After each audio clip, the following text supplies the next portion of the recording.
Charlotte Bronte was a witty, brooding, romantic intellectual living on the moors in rural northern England in the early 1800s. She had the uninspired, difficult life of a lower middle-class country girl, but also had the courage to become an inspired, celebrated, brilliant writer. Must I from day to day sit chained to this chair, prisoned within these four bare walls, while these glorious summer suns are burning in heaven? The year is revolving in its richest glow, declaring at the close of every summer's day the time I am losing will never come again. Do Something with Yourself is the story of her birth as a world-class novelist and her journey toward achieving the romantic fulfillment that, for most of her life, she'd only been able to write about in her novels. God has given me a gift. He has brought you to me. You do not yet know what you have done or what you will do.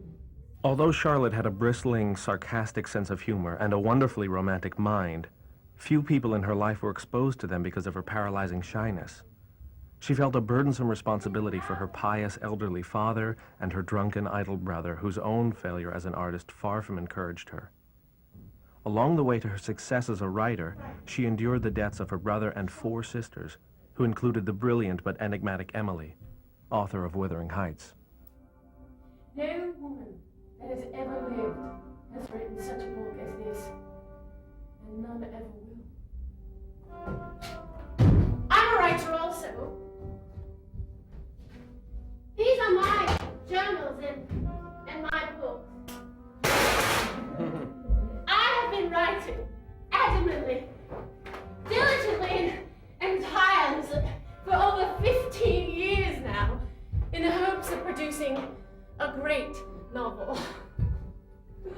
The work of art that will change the literary world forever. People will read my book and gasp and sigh and wonder what kind of a person wrote it, because it will contain the barest, simplest truth. I will capture that in the novel, and it will be undeniable, and for the first time, the world will know who I truly am.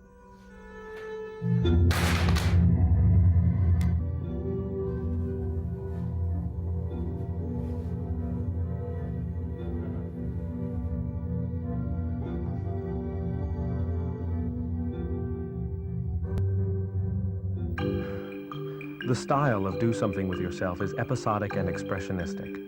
Although the true story of Charlotte Bronte's life is at the center of this work, the play is not a historical documentary. The play moves between the depressed rural existence of Charlotte's Victorian reality and the fantasy world of her impassioned novels. As Charlotte tells her story, she feels her mind splitting apart as her personal experience shifts into the world of her literature. Jane. Mr. Rochester. Miss Eyre. No, I'm sorry, you have me confused. Miss Eyre. Come to the fire.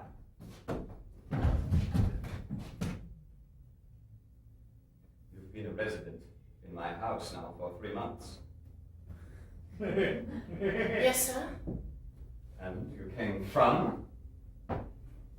From Lowood School in Colchester. Ah, a charitable concern. How long were you there? 8 years. 8 years! You must be tenacious of life. I thought half the time in such a place would done up any constitution. No wonder you have not looked around the world and marveled where you got that sort of face. After the publication of her first novel, Jane Eyre, Charlotte Bronte was both lionized and vilified by the press and fashionable intelligentsia of Victorian London. This is from the Atlas. Jane Eyre is not merely a work of great promise, it is one of absolute performance. It is one of the most powerful domestic romances which has been published in many years. It has little or nothing of the old conventional stamp upon it. None of the jaded, exhausted attributes of a worn-out vein of imagination. But it is full of youthful vigor, of freshness and originality, of nervous diction and concentrated interest. It is a book to make the pulses gallop and the heart beat, and to fill the eyes with tears. That such a shy, retiring country girl could evoke this heated response in sophisticated London literary circles is only remarkable until one discovers the immense intelligence, discipline, and unbending principles of her inner life. You go to bed, little girl, and you dream your little dreams of Monsieur Gere and all your moving prose. Because that's all there'll ever be. We weren't meant for anything more. It's hard work making something out of yourself, Brendel, that's it. Plain and simple. September 24, 1848. We buried Bramwell under the house, with Mother and my two older sisters, Maria and Elizabeth. Bang! Are you all right, Father? Charlotte, Emily wants to go for a walk up on the moor. I will be there in a moment. She's coughing up blood, Charlotte. It's difficult for me to write fearlessly now as I did when I wrote Jane Eyre. Emily didn't make it to the privy. She needs to get cleaned up. Emily's lying on a couch in the park. I think not. Emily said we can send for the doctor now.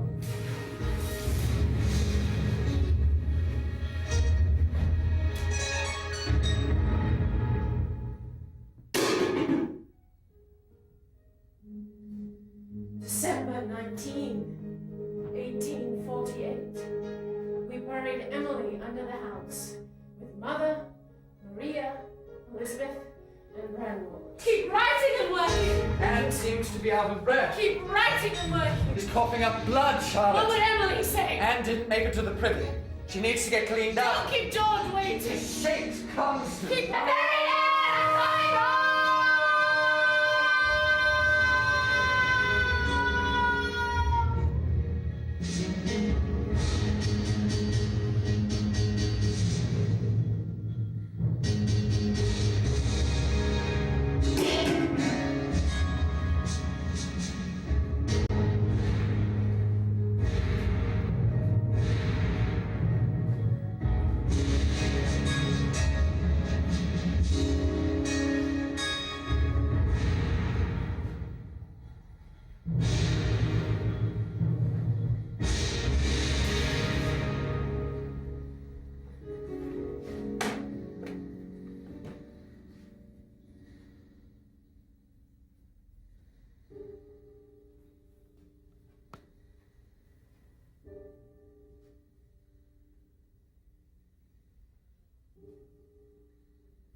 You have been kind.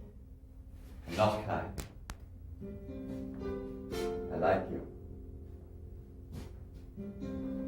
Must you go tomorrow? Oh, I must. My father, he gets very excited if I change my plans. He worries about me a great deal. Are you going back to London again? No?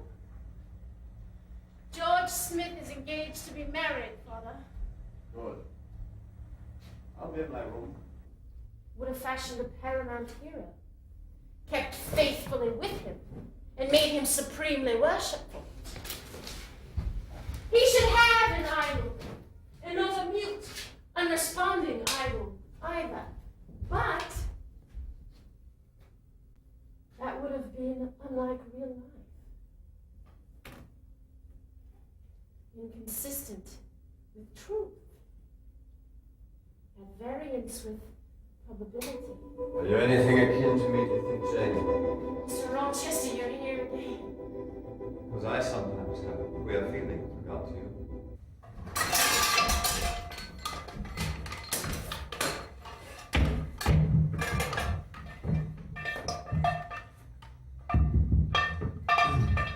Charlotte. Mr. Nichols?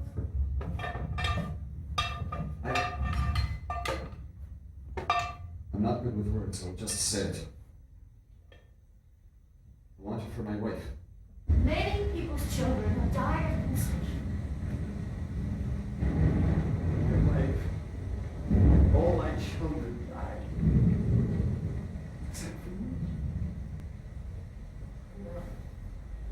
And I'm not going to die now.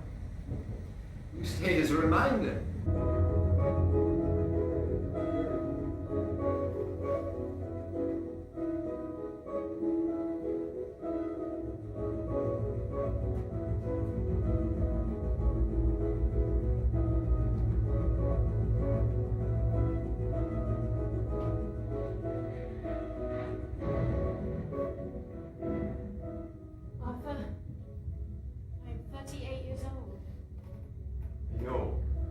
at me, Charlotte.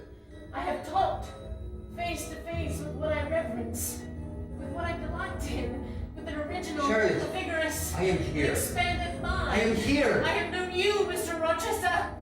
By creating powerful images and metaphors, the Invisible Theater tells Charlotte's story in an exciting, unpredictable way that reaches into the audience's minds and hearts. Drama, music, dance, and design are collided together for a more instinctive, visceral appeal.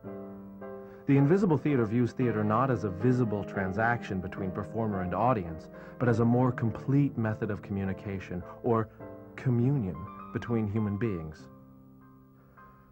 With this production, the Invisible Theater hopes to give their audiences a new perspective from which they will see their own life's work, as well as share with them the touching love story of Charlotte and Arthur Nichols, and of course, the incredible passion, genius, and beauty of Charlotte Bronte. Love you so. More than I ever realized. I'm not gonna die now. Not when we've been so happy. No! No, I won't let you. Oh, my beautiful girl. We are going to have a big, healthy baby, and we are both going to be 90 years old when we die. Only 90. We both have many more things to do yet.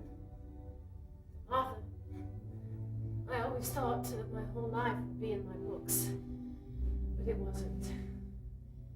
I love you, Arthur Nichols, don't you